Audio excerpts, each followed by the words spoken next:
Kia ora, kia ora. Hi, I'm Hoani Hotene. For me, that's just a name. For you guys, it's like a surprise. It's a Māori name. I'm a Māori guy, you know. I think it's the pale skin, red hair, but, you know, there's a lot of ginger Māoris out there, you know. There's me, there's my brother. We're out there. I actually went to a kura kaupapa growing up. We did a full immersion, did everything in te reo Māori, you know. I never felt like I was any different from the rest of the kids there. I did notice that they keep putting me at the back of the haka. I asked the teachers, I was like, hey, I know all the words, I know all the actions, what's the story? He goes, one of the things about the haka requires a little bit of intimidation, and you just look like an angry marshmallow. Rough, man, rough. If you're learning te reo Māori nowadays, it's a little bit easier, right? When, like, Moana's been translated into te reo Māori, Lion King's been translated into te reo Māori. When I was a kid, we didn't have that, right? What we had growing up was we had Māori SpongeBob, okay? SpongeBob Toroporowha was the name of that show, okay?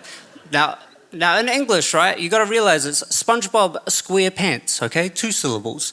In te reo Māori, it was SpongeBob Toroporowha, 5 syllables. Now, that difference between 2 syllables and 5 syllables became a little bit of a problem in that theme song they had. They didn't change the rhythm at all, okay? Show would start off being like, kua rite koutou, ai kapene, o nā awe whare painaporo e SpongeBob Toroporowha.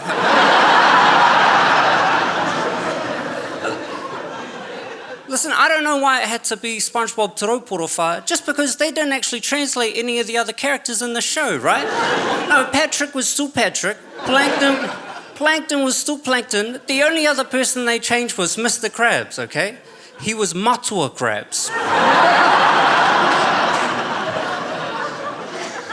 Because they respected him, okay? He had a small business, okay? Couple of employees, single father. It's not easy to be a single father. Even more difficult when your daughter is a whale. Man, growing up though, I never like thought much about being Māori. I just was Māori, you know. Like nowadays, everybody's got like a lot of stuff about their backgrounds. Things like ancestry.com come in, and I think people might take it a little bit too seriously, you know. People find out, oh, I'm like 4% Swedish. That's probably why I'm so good at building IKEA furniture. And oh, I'm 5% Australian. That's why I keep doing all these crimes. But people would ask me, man, they'd be like, oh, so is your mum like this much? Is your dad like that much? You know, they keep kind of like finding out which part of you is Māori, which part's not. So eventually I asked my old man, I asked my dad, I was like, you know, Dad, as a percentage, like how Māori are we? And he looked at me and he was like, Hoani, what part of you is not Māori?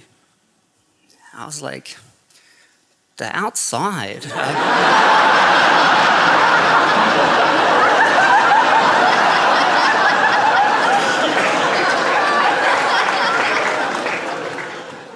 The thing is, he was trying to say that we're not like you know, we're a whole people, you know, we're these parts of us, but we're all like one whole thing, you know. I know there's Māori side, I know there's Pākehā in there as well. Like, I like wagon wheel.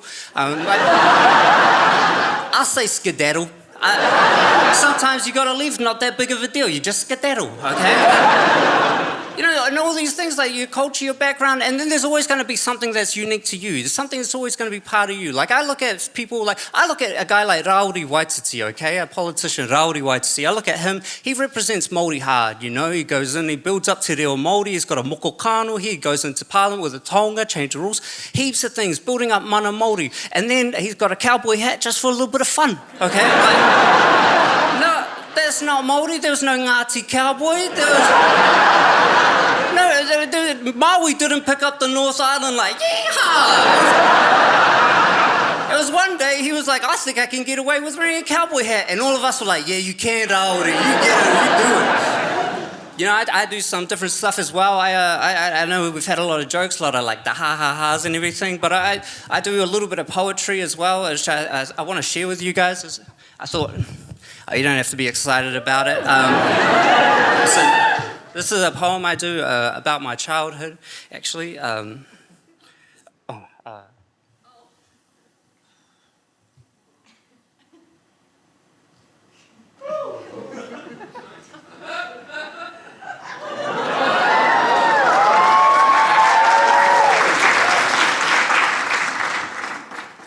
here I am, again, stuck in the Lower Hutt McDonald's playground.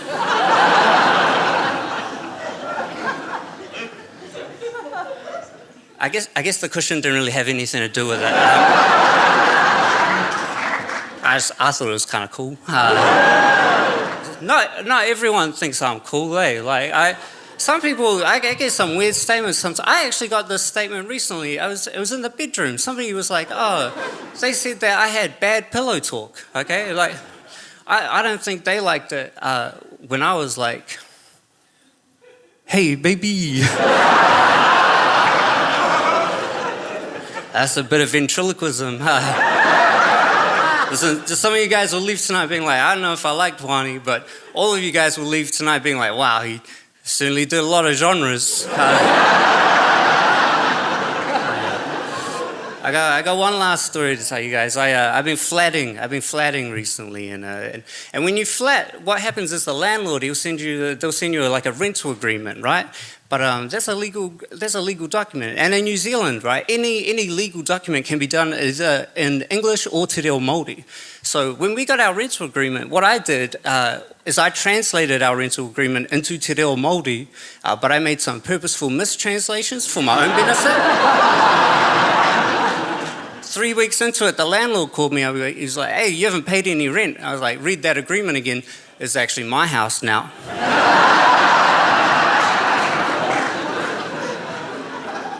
So he kicked us out. Yeah, that's a trick that's worked better for some people than others. Listen, my name's been Hoani Hotene. You guys have been a lot of fun. I'll catch you later.